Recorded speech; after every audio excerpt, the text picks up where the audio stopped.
Is the UK the only? Is the Khalifa only going to live in the UK?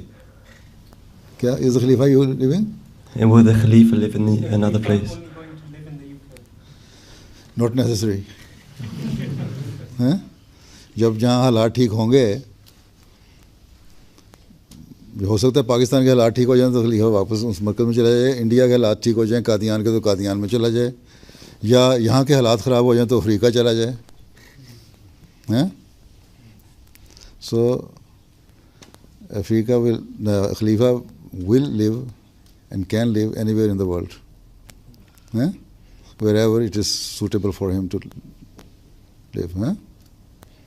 ठीक है, जहाँ आसानियाँ होंगी, जहाँ बेहतरी होगी, उसके लिए वहीं जाकर रहेगा जहाँ आसानी से काम हो. इस वक्त क्योंकि यहाँ से काम अच्छा हो रहा है इसलिए तुम्हारे पास बैठे हैं, मेरा वज़न नहीं है. ठीक है.